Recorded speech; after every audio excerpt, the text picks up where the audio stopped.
সুন্নাত অনুযায়ী সালাম দেয় কি দেয় না? শিক্ষা তো এই নবীর ঘর মাদ্রাসায় দেওয়া হয়। এখনো কিছু উগ্রপন্থী এরা বোঝে না, জানে না, যার জন্য এরা বলে যে মাদ্রাসায় জঙ্গির ট্রেনিং দেওয়া হয়। বলে নাউজুবিল্লাহ। না, এ নবীর ঘর মাদ্রাসায় জঙ্গির ট্রেনিং দেওয়া হয় না। এখানে জঙ্গি তৈরি করা হয় না, বরঞ্চ নবীর ঘর মাদ্রাসাতে কিভাবে ছোটরা বড়কে মহব্বত করবে, বড়রা ছোটকে স্নেহ করবে, নাপাক থেকে পাক হবে, সন্তান পিতাকে কিভাবে সম্মান করবে, ছোটরা বড়কে কিভাবে সম্মান করবে, এই সমস্ত শিক্ষা নবীর ঘরে দেওয়া হয়। বলেন সুবহানাল্লাহ। বেরাদরন ইসলাম, 100 শহীদানের স্বভাব। এই জামানায় নবীর একটি সুন্নাতকে যদি আপনি জিন্দা রাখেন তো পাবেন। কিন্তু আমরা অনেক মুসলমান নবীর সুন্নাত আমাদেরকে ভালো লাগে না। মাথায় টুপি দিতে আমাদের লজ্জা হয়, মুখে দাড়ি রাখতে আমাদের লজ্জা হয়, লম্বা জামা গায়ে দিতে আমাদের লজ্জা হয়। কথা ঠিক ঠিক ভুল বাবা? ঠিক। নবীর সুন্নাতকে যদি আপনি মানেন, রাসূল বলছে, আমি গ্যারান্টি দিচ্ছি ওই ব্যক্তির ঠিকানা জান্নাতে হবে। বলেন সুবহানাল্লাহ। আল্লাহর নবী পবিত্র জবানে আরো জানিয়েছেন, নবী আমার 1400 বছর আগে জানিয়ে দিয়েছেন, মান আহাব্বা সুন্নতি ফাকাদ আহাব্বানি ওয়া মান আহাব্বানি কানা মাই ফিল জান্নাহ। আমি রাসূলুল্লাহ জানিয়ে দিই, মান আহাব্বা সুন্নতি, যে আমার সুন্নাতকে মহব্বত করবে, ফাকাদ আহাব্বানি, আমি রাসূলুল্লাহ জানিয়ে দিই, সে যেন আমি নবী আমাকে মহব্বত করবে। ওয়া মান আহাব্বানি, আর যে আমাকে মহব্বত করবে, যে আমাকে ভালোবাসবে, পিয়ার করবে, আমি রাসূলুল্লাহ জানিয়ে দিই। আয় আমার সাহাবা কিরাম গুণীরা, শুনে নাও, জেনে নাও, কানা মাই ফিল জান্নাহ, ওই ব্যক্তির ঠিকানা আল্লাহর দয়ার জান্নাতে হবে। এখন নবীর সুন্নাত আমাদের ভালো লাগে না। বর্তমান সময়ে আমার মা বোনেরা বরকা পরতে চায় না। বরকা, যেটা ফাতেমার পোশাক, যেটা মা খাদিজা, মা আয়েশা রাদিয়াল্লাহু তাআলা আনহাদের পোশাক, এটা আমার মা বোনেরা পরতে চায় না। বলে বরকা পরলে দম আটকে যায়, গরম লাগে। একটু মোটা কাপড় পরতে চায় না, বলে আমার কষ্ট হয়। মাথায় ওড়না রাখতে চায় না, বলে আমার কষ্ট হয়।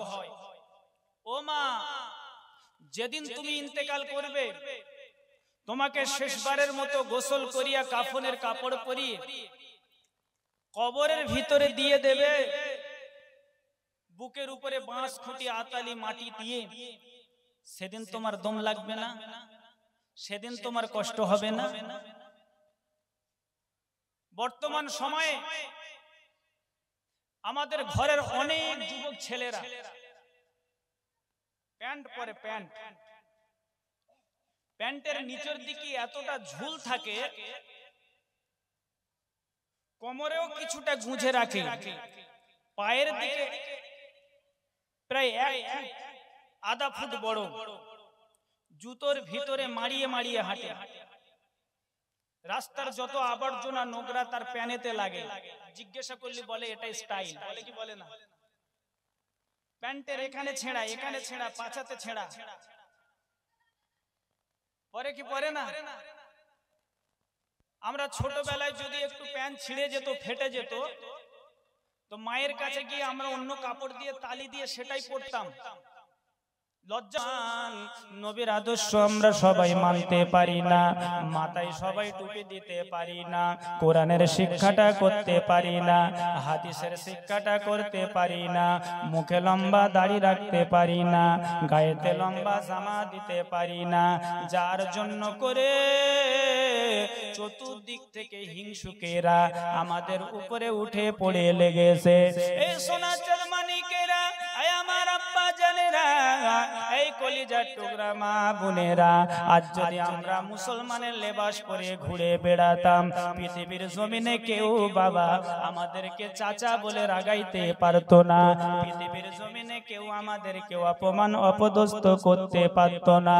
আমার আব্বা জানেরা, বর্তমান সময়ে যদি কোনো মানুষকে বলি চাচা তুমি মাথাতে টুপি পরো, আমার মতো মুখেতে দাঁড়িয়ে রাখো, লম্বা জামা গায়ে দাও, চাচা উল্টে হয়তো প্রশ্ন করবে মাওলানা তোমরা আলেম মানুষ, কোরআনের শিক্ষা করেছো, হাদিসের শিক্ষা করেছো, মাথায় টুপি তোমাদের জন্য মানাইবে, মুখে লম্বা দাড়ি তোমাদের জন্য মানাইবে, লম্বা জামা তোমাদের জন্য মানাইবে, কিন্তু আমাদের জন্য ওই পোশাকটা মানাইবে না। ও মাওলানা সাহেব, তুমি তো আমাদেরকে লম্বা পোশাক পরতে বলছো, তুমি তো আমাদেরকে মুখে দাড়ি রাখতে বলছো, তুমি তো আমাদেরকে মুখে দাড়ি রাখতে বলছো, তুমি তো আমাদেরকে মাথায় টুপি পরতে বলছো, কিন্তু মাওলানা আমাকে অনেক অফিস আদালতে যেতে হয়, আমাকে অনেক কোর্টে যেতে হয়, বিভিন্ন জায়গায় যেতে হয়, রাইটার্স বিল্ডিং এ যেতে হয়, শুটশাট না পরে ফিটিং ফাটিং না হয়ে দাড়ি মোছেট না করে ঠিক সেই জায়গায় মানাবে না। এরকম অনেকে বলে কি বলে তোমরা মাওলানা মানুষ, তোমাদের দেশ ঠিক আছে, কিন্তু আমরা আম পাবলিক, ওই পোশাকে আমাদেরকে মানায়, ওই দেশে আমাদেরকে মানায়, তোমরা তো মসজিদ আর মাদ্রাসা এগুলো তো দেখো, কিন্তু আমাদের খবর তো জানো না। আমাদের অনেক সময় কোর্টে যেতে হয়, উকিলের সঙ্গে কথা বলতে হয়, আমাদের অনেক সময় মিটিং মিছিলে যেতে হয়, রাইটার্স বিল্ডিং এ যেতে হয়, একটু শুট শার্ট ফিটিং ফাটিং না হয়ে গেলে মানাই। ও বাপ, এগুলো মুসলমানদের কিছু বাচ্চাদের বাহানা ছাড়া কিছু হতে পারে না। আমি মনে করি বাহানা এখানেই চলবে, কিন্তু জেনে রাখো কবরে যাওয়ার পরে কোনো বাহানা চলবে না। আমরাও তো মানুষ, আমরাও তো কোর্টে মাঝে সাঝে যাই, কি গো যাই কি যাই না? আমরা তো অনেক অফিস আদালতে প্রয়োজনীয় কাজের জন্য যাই, এই টুপি দিয়ে মুখে দাড়ি রেখে লম্বা জামা পরে, তো কই আজই পর্যন্ত আমাদের তো কেউ ঘাট ধাক্কা মেরে বার করেনি যে তোমাকে জুব্বা খুলে আসতে হবে, টুপি খুলে আসতে হবে, দাড়ি কেটে আসতে হবে, কেউ বলেনি। কিন্তু আমাদের ঘরের সলিমউদ্দিন কলিমউদ্দিন এদেরকে যদি মাথায় টুপি মুখে দাড়ি লম্বা জামা পরতে আমরা বলি, তো আমাদেরকে উল্টে প্রশ্ন করে, আমাদের অনেক জায়গায় যেতে হয়, সেখানে টুপি দাড়ি পরে গেলে মানায় না। আমি অনেকক্ষণ ভাবলাম, ভাবার ফলে বুঝলাম যে না, এ ঠিকই বলেছে, টুপি দাড়ি জুব্বা পরে সব জায়গায় যাওয়া যাবে, যাওয়া যাবে। আমার আব্বা জানেরা, ও সোনার চাঁদ মানিকেরা, মুসলমান বাবাজি ভাইয়েরা, মাথায় টুপি দিয়ে মুখে দাড়ি রেখে লম্বা জামা পরে অফিস আদালতে যাওয়া যাবে, রাইটার্স বিল্ডিং এ যাওয়া যাবে, মাথায় টুপি দিয়ে মুখে দাড়ি রেখে নবীর আদর্শে আদর্শিত হয়ে মাদ্রাসার শিক্ষায় শিক্ষিত হয়ে কোর্টে যাওয়া যাবে, কিন্তু মাথায় টুপি দিয়ে মুখে দাড়ি রেখে লম্বা জামা গায়ে দিয়া সিনেমা হলের ভিতরে যাওয়া যাবে না। ও তো ঠিকই বলেছে যে আমাদের লম্বা জামা পরে সব জায়গায় যাওয়া যাবে, কি গো যাওয়া যাবে? আমার আব্বা জানেরা, মাথায় টুপি দিয়ে মুখে দাড়ি রেখে লম্বা জামা গায়ে দিয়ে সব অফিস আদালতে যাওয়া যাবে বাবা, কিন্তু মাথায় টুপি দিয়ে সিনেমা হলে ঢোকা যাবে না। মাথায় টুপি দিয়ে লম্বা জামা গায়ে দিয়ে বাবা মদের আড্ডাতে যাওয়া যাবে না। আমি মাওলানা সাহেব যদি মাথায় টুপি দিয়ে লম্বা জামা গায়ে দিয়ে মুখে সুন্নতি ছেড়ে কোন মদের ভাট্টিতে যদি চলে যায়, সেখানে যাওয়ার পরে যদি গিয়ে বলি, ও মদের দোকানদার জলদি করে আমাকে এক বোতল মদ দাও, দেবে? মদের দোকানদার লজ্জায় পড়ে যাবে, বলবে, ও মসজিদের ইমাম সাহেব, মাদ্রাসার শিক্ষক, এতদিন ধরে মদ বিক্রয় করছি, কিন্তু তোমার মতো মোল্লা কোনোদিন দেখি নাই। তোমার মাথায় টুপি, তোমার মুখে দাড়ি, তোমার গায়ে লম্বা জুব্বা রয়েছে, অতএব তুমি জলদি করে চলে যাও, চলে যাও। তোমার মতো মোল্লার কাছে মদ দেওয়া যাবে না। যদি তোমার মহল্লার লোকেরা জানতে পারে, তোমার মহল্লার মোড়ল সর্দারেরা, গ্রামের লোকেরা জানতে পারে, আমার 7 জন্মের মতো মদ বিক্রি করা ছাড়িয়ে দেবে। বোঝা গেল বাবাজি ভাই, মাথায় টুপি দিয়ে মদের আড্ডাতে যাওয়া যাবে না।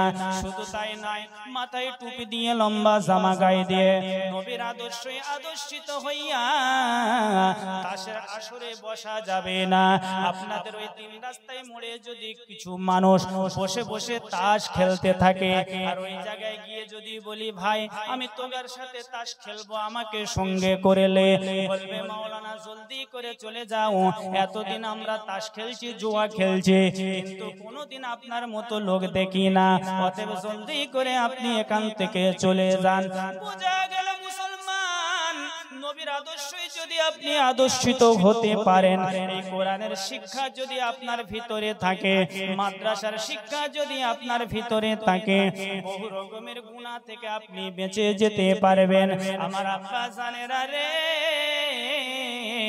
মাথায় টুপি যদি আপনার কাছে থাকে, মুখে যদি লম্বা দাড়ি থাকে, গায়ে যদি লম্বা জামা থাকে, বহু রকমের পাপের কাজ থেকে আপনি বেঁচে যাবেন।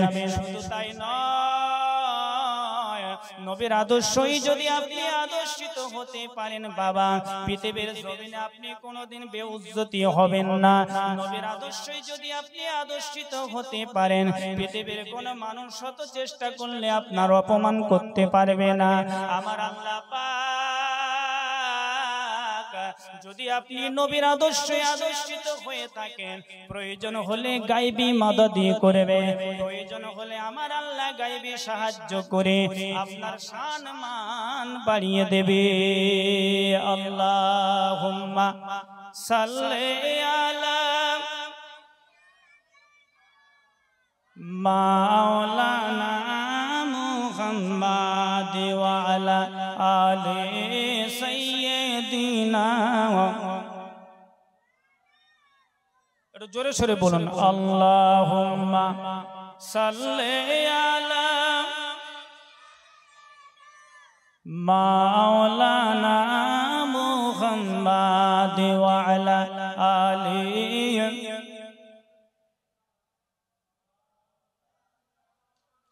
তুমি আকা, তুমি মাওলা, তুমি রহিম, তুমি গফার। তুমি আকা, তুমি মাওলা, তুমি রহিম, তুমি গফার। আল্লাহ আল্লাহ আল্লাহ আল্লাহ আল্লাহ আল্লাহ, সবাই বলুন, আল্লাহ আল্লাহ আল্লাহ আল্লাহ আল্লাহ আল্লাহ। আসমান জমিন চাঁদ সিতারে এসবের মালিক তুমি আল্লাহ। দরিয়ার পানি পশু ও পক্ষী সবার মালিক তুমি আল্লাহ। আসমান জমিন চাঁদ সিতারে এসবের মালিক তুমি আল্লাহ। দরিয়ার পানি পশু ও পক্ষী সবার মালিক তুমি আল্লাহ। তোমার সৃষ্টির নাই তুলনা, তোমার প্রশংসার নাই তুলনা, তোমার গুণগান নাই তুলনা। তুমি যে সবার মাবুদ মাবুদ আল্লাহ আল্লাহ আল্লাহ আল্লাহ আল্লাহ আল্লাহ আল্লাহ মাছের পেটে ইউনুস নবী ইউসুফ নবীকে রাখেন কুয়াতে বলুন সুবহানাল্লাহ মাছের পেটে ইউনুস নবী ইউসুফ নবীকে রাখেন কুয়াতে ইব্রাহিম নবীকে আগুনে ফেলে আগুনকে ঠান্ডা করে আল্লাহ ইব্রাহিম নবীকে আগুনে ফেলে আগুনকে ঠান্ডা করে আল্লাহ তো মসজিদের নাই তুলনা তোমার সংসার নাই তুলনা তোমার গুণগান নাই তুলনা তুমি যে সবার মাবুদ আল্লাহ তুমি ইয়াকা তুমি মাওলা তুমি রহিম তুমি গফার তো সৃষ্টির নাই তুলনা তোমার প্রশংসার নাই তুলনা তুমি যে সবার মাবুদ আল্লাহ তুমি যে সবার মাবুদ আল্লাহ আল্লাহ আল্লাহ আল্লাহ আল্লাহ আল্লাহ আল্লাহ মুআজ্জাজ মুকাররম সুসম্মানীয় বাপ ভাইরা যে কথা বলছিলাম আপনি যদি মাদ্রাসার শিক্ষায় শিক্ষিত হতে পারেন রাসূলুল্লাহর আদর্শে যদি আপনি আদর্শিত হতে পারেন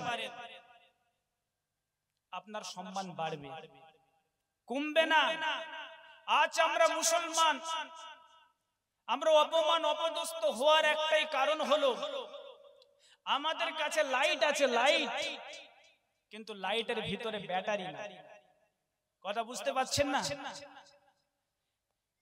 এটা লাইটের ভিতরে যদি ব্যাটারি না থাকে আমি যত লাইটের সুইচটা দাবাই না কেন লাইট জ্বলবে বলে মনে হয় লাইট জ্বালাতে গেলে পাওয়ারফুল ব্যাটারি ভিতরে লাগবে তদ্রূপ আমরা নবীর কলমা পড়েছি আখির জামানার নবীর উম্মত হয়েছে ঠিকই কিন্তু আমাদের ভিতরে ঈমানি যেটা চার্জ পাওয়ার সেই পাওয়ারটা কিন্তু নাই যার জন্য আমরা দোয়া করছি ফিলিস্তিনবাসীর জন্য আমরা দোয়া করছি অন্যান্য বাসীর জন্য আমার কওমের জন্য দোয়া ঠিকই করছি কিন্তু আমাদের দোয়া কবুল হচ্ছে না কারণ আমরা রাসূলুল্লাহর ইত্তেবা থেকে দূরে হটেছি কিন্তু আপনি জানেন পৃথিবীর ইতিহাস তুলে দেখুন যে সমস্ত ব্যক্তিরা নবীর ইত্তেবা অনুযায়ী চলেছে যাদের ভিতরে মাদ্রাসার শিক্ষা ছিল কুরআনের শিক্ষা ছিল নামাজের মহব্বত ছিল হাদিসের মহব্বত ছিল তারা যখন মুসিবতে পড়েছে আমার আল্লাহ পাক গায়েবী মাদাদি করেছে বলেন সুবহানাল্লাহ ছোট্ট একটা ওয়াকিয়া আপনাদের সম্মুখে বলি ইসলাম ধর্মের চিরশত্রুর নাম কি বাবা একজন বলুন তো আমরা সবাই জানি মূর্খের পিতা আবু জাহেল আমি গুনাহগার এটা অহংকার করে বলছি না আপনাদের দুয়ার বাবরকতে বছরে আমি 7 থেকে 8 বার মক্কার জমিনে যাই এই রমজান মাসের আগে আসলাম আবার পবিত্র রমজান মাসে আমার একটা গ্রুপ গেল আমি নিজে গভর্নমেন্ট সরকারি Mecca Medina tour and travels এর লাইসেন্স নিয়ে আমি গোটা পশ্চিমবঙ্গ থেকে লোক তুলি এলাকায় বিভিন্ন জায়গাতে এই হজে নিয়ে যাওয়ার নাম করে প্রতারণা চলছে একটা আওয়াজ চলছে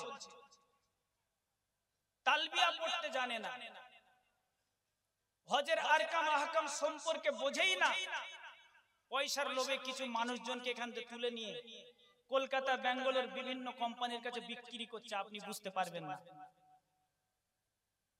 মুআজ্জাজ আল্লাহ পাকের অশেষ রহমত মাত্র 3 মাস হচ্ছে আমি ইরাক থেকে ঘুরে আসলাম আল্লাহ পাক ইরাকের সারজমিন বিভিন্ন জায়গা আমাকে দেখিয়েছে মক্কা মদিনার সমস্ত অলিগলি আমাকে দেখিয়েছে আবার 1.5 মাসের মধ্যে আলহামদুলিল্লাহ আমি 45 জনের কাফেলা নিয়ে মক্কাতে যাচ্ছি ফরজ হজে।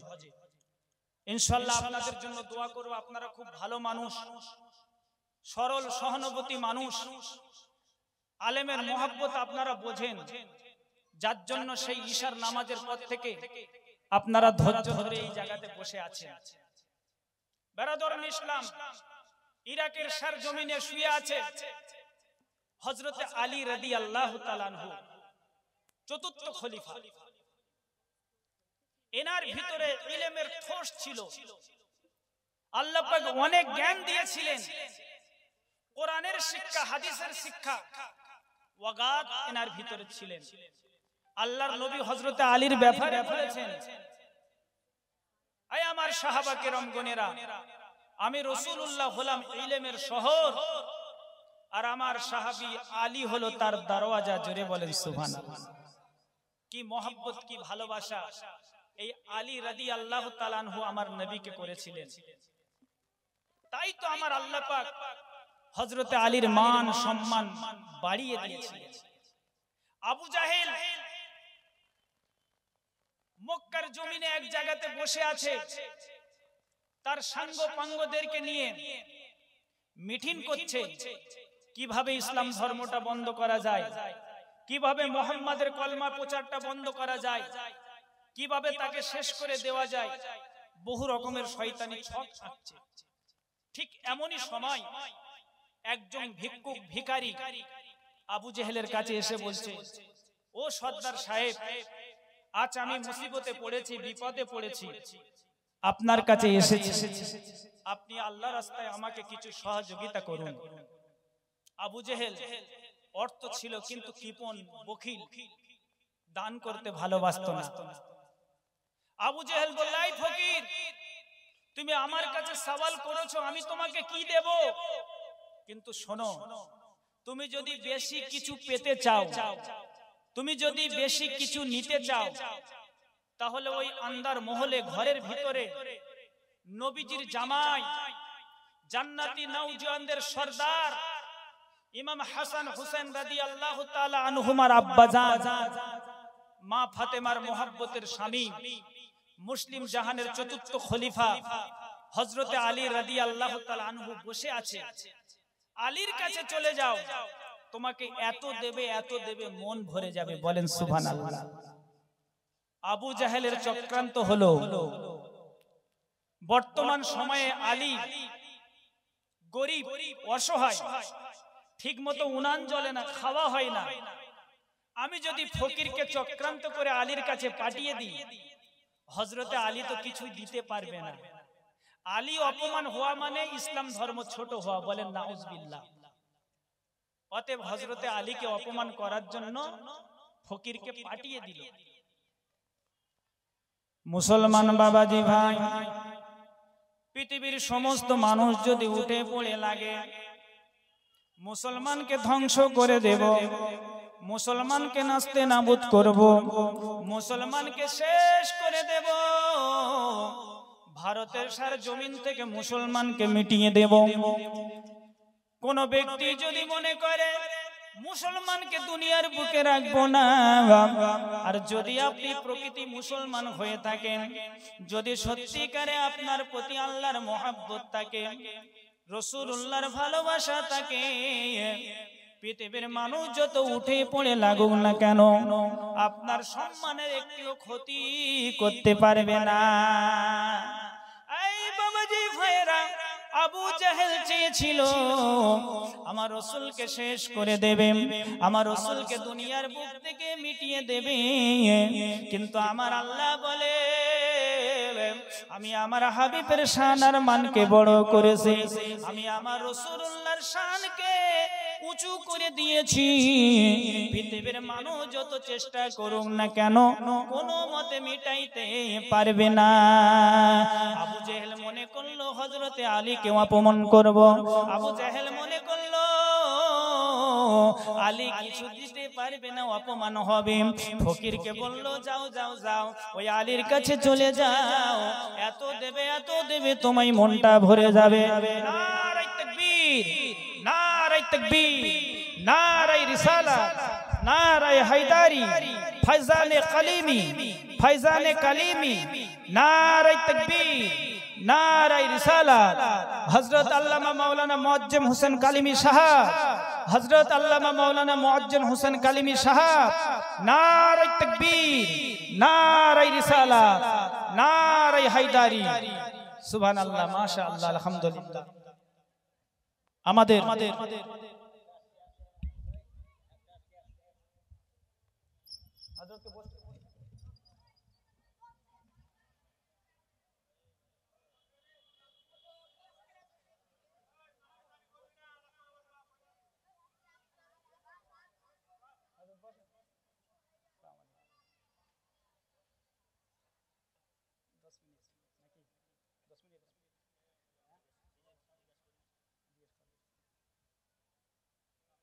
दौड़ते पाक पढ़े अल्लाहुम्मा सल्ले अला मौलाना मुहम्मद व अला आलि सय्यिदीना मौलाना मुहम्मद सल्लल्लाहु ताआला अलैहि वसल्लम।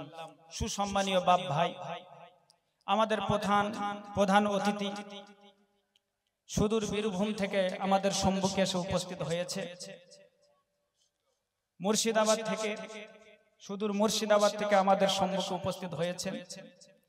আপনাদের সুপরিচিত বক্তা এসে গেছেন। সময় খুব একটা বেশি নেব না, মাত্র 2-3 মিনিট। হযরত, আমি আপনাদের কাছে যে কথা বলছিলাম, আবু জাহেল চাইলো হযরতে আলীকে অপমান করবে, কিন্তু না, প্রকৃতি যাদের ভিতরে রাসূলের মহব্বত থাকবে, শরীয়তের জ্ঞান থাকবে, পৃথিবীর কেউ তাকে শত চেষ্টা করলে পারবে না। বলেন সুবহানাল্লাহ। আবু জাহেল যখন বলল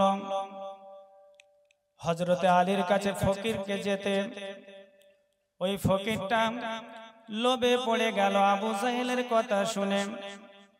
সঙ্গে সঙ্গে হযরতে আলী রাদিয়াল্লাহু তাআলা আনহুর কাছে চলে গেল। হযরতে আলী ঘরের ভিতরে বসে রয়েছে বাবা।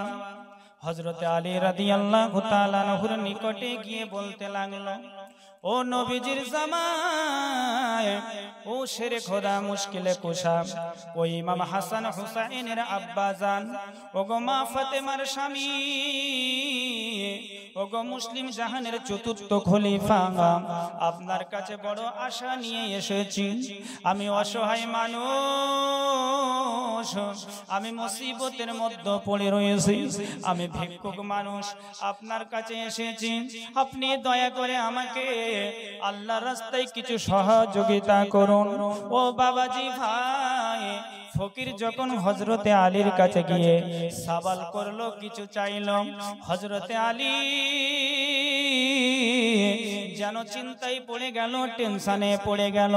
কারণ সে সময় হযরতে আলী রাদিয়াল্লাহু তাআলা আনহুর কাছে দেওয়ার মতো ওই রকম কিছু ছিল না। অসহায় মানুষ, ঠিক মতো উনান জ্বলে না, ঠিক মতো খাওয়া হয় না, কাছে অর্থ সম্পত্তি টাকা পয়সা নাই বা থাকতে পারে, কিন্তু হযরতে আলীর কলিজার ভিতরে ইসলামের মহব্বত, নবীজির মহব্বত অগাধ ছিল। হযরতে আলী রাদিয়াল্লাহু তাআলা আনহু ফকির যখন সওয়াল করলো, চিন্তায় পড়ে গেল, আমার আল্লাহর কাছে দরখাস্ত করতে লাগলেন, ওগো রব্বুল আলামিন, ওই যে আবু জাহেল ইসলামের দুশমন চক্রান্ত করে আজকের ফকিরকে আমার কাছে পাঠিয়েছে, ওগো আল্লাহ, বর্তমান সময়ে দেওয়ার মতো আমার কাছে কিছু নাই। ও রব্বুল আলামিন, ফকির আমার কাছে সওয়াল করেছে, আল্লাহ, আমি আজকের কিভাবে তাকে খালি হাতে পাঠাইবো, আমি কিভাবে তাকে বলবো তোমাকে কিছুই দিতে পারবো না। ফকির তো দুঃখ পেয়ে যাবে, খালি হাতে যদি ঘুরিয়ে দিই, ওই যে বাইরে আবু জাহেল বসে রয়েছে, উপহাস করবে, মজাক করবে। ওগো আল্লাহ, আমি এখন ফকিরকে কি দেব, কি দিয়ে সান্ত্বনা দেব? হযরতে আলী রাদিয়াল্লাহু তাআলা আনহু বাবা টেনশনে পড়ে গেল, চিন্তা করতে লাগলো। আমার আল্লাহ পাক হযরতে আলী রাদিয়াল্লাহু তাআলা আনহুর মাথাতে হঠাৎ যেন একটা সুবুদ্ধি দিয়ে দিল। মুসলিম জাহানের চতুর্থ খলিফা, ইলমের দরওয়াজা হযরতে আলী নবীর মহব্বত আর ভালোবাসা নিয়ে বলে, ও ফকির মহাশয়, তুমি আমার কাছে সওয়াল করেছো, তোমার হাতটা একটু বাড়িয়ে দাও, আমি তোমাকে নিশ্চয়ই কিছু দেব। ফকির জমনি হাতটা বাড়িয়ে দিল। বাবাজি ভাই, কিতাবের ভিতরে লেখা রয়েছে হযরতে আলী হাতটা ধরে সঙ্গে সঙ্গে ওই ফকিরের হাতেতে কি যেন পড়ে শট করে 3 বার ফুঁক দিয়ে দিল আর বলল, ফকির সাহেব, তুমি এবার তোমার হাতের মুঠাটা বন্ধ করে নাও, খবরদার তুমি আমায় সম্মুখে খুলবে না, খুলবে না। ওই আবু জাহেল তোমাকে পাঠিয়েছে, আবু জাহেলের সম্মুখে গিয়ে হাতটা খুলে দেবে। আমি হযরতে আলী জানিয়ে দিই, নিশ্চয়ই তোমার পাওনা আমার আল্লাহ তোমার হাতে দিয়ে দেবে। ফকির বেটা অবাক হয়ে গেল। হযরতে আলী তো কোনো টাকা পয়সা কিছু তো দিল না, শুধুমাত্র 3টে ফুঁক দিল। কি হবে আবার? আল্লাহ ওয়ালাদের ফুঁক বিশাল ব্যাপার, তাই না বাবা?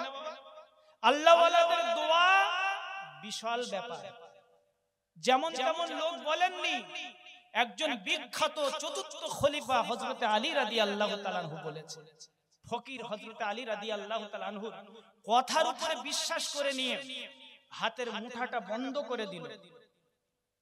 হাতের মুঠাটা বন্ধ করে আবু জাহেলের সম্মুখে গিয়ে যমনি হাতটা খুলল। হযরতে আলী রাদিয়াল্লাহু তাআলা আনহুর ফুঁকের বাদৌলতে ওই ফকিরের হাতেতে একটা গোল সোনার বল চলে আসলো। বলেন সুবহানাল্লাহ। হাতের তালুতে হযরতে আলীর ফুঁকের বাদৌলতে সোনার একটা নুড়ি বল চলে আসলো। আবু জেহেল দেখে তার চোখ মনে হচ্ছে কপালে উঠে গেল। আমি তো ভেবেছিলাম আলীর কাছে যাবে, কিছুই দিতে পারবে না, আলী তো